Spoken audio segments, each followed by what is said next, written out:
An art teacher enters Full Sail University's EMDTMS program. What does that mean? Educational Media Design and Technology Master's Program. Why? Because she saw her students' excitement for technology. She started classes. In month 1, Media Literacy and Research Methodologies, she was introduced to Mark Prensky and his theory that 21st century students are digital natives. He said they speak in a technological language, and he felt that it's the language that they should be taught in. The digital immigrant teachers should get up to speed with their students to be able to help them learn. She was inspired. In month 2, Multiple Learning Theory Applications, she was introduced to iMovie. She enjoyed how simple it was to use. She liked making presentations and using it for dialogue purposes. She had been having a problem in her classroom with student behavior due to lack of engagement. She wondered if iMovie could help inspire her students to pay more attention. She decided to use iMovie in her classroom to clone herself so she could teach without disruption through video and also evaluate behavior from the back of the classroom. She planned to document her findings for her action research project. She looked for current research on elementary uses of video and couldn't find anything. She realized that she could be the first to write on this subject. She did find Eric Jensen's book, Brain-Based Learning, read in month 2, stating concrete, vivid images are the most influential way to convey information. And students who seem unmotivated can be very motivated under the right conditions. She kept digging into the body of literature on video teaching.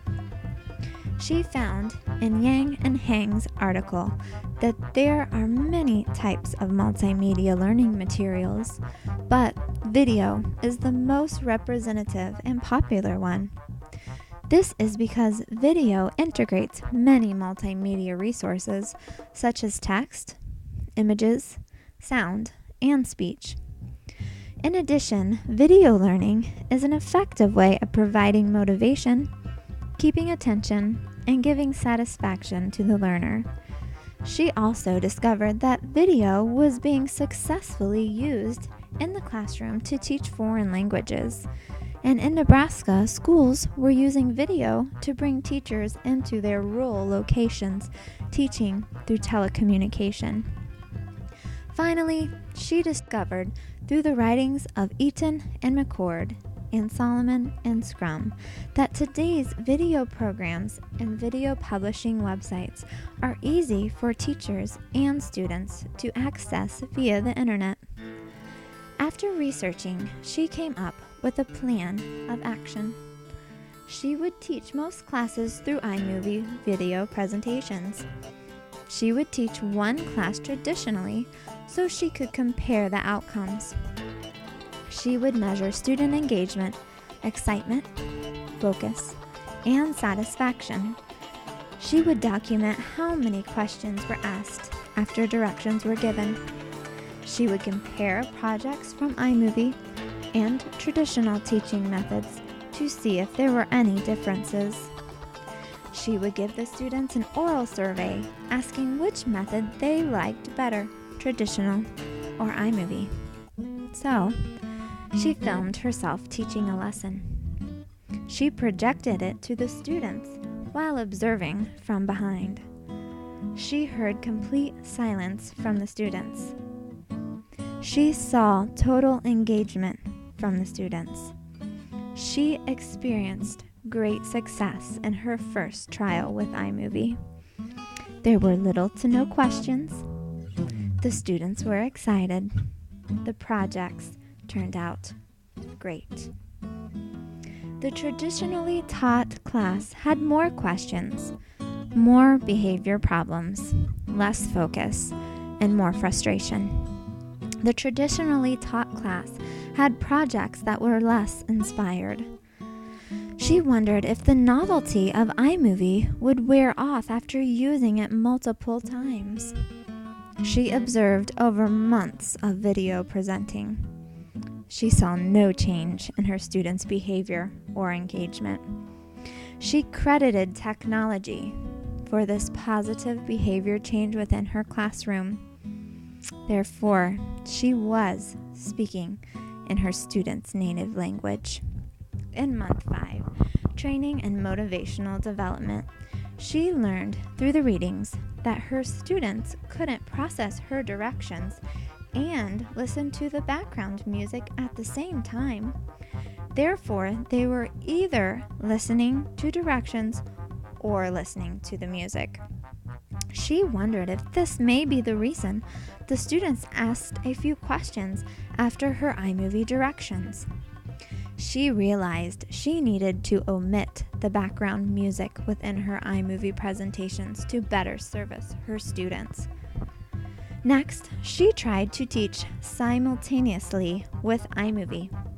One group of students learned from her iMovie video while she taught the rest of the students a separate lesson traditionally. Would the iMovie group disengage when she wasn't there to oversee them? Would they lose focus, therefore not receive the information given to them? No. Her students went right to work and finished the expectations without question. She realized she had successfully cloned herself.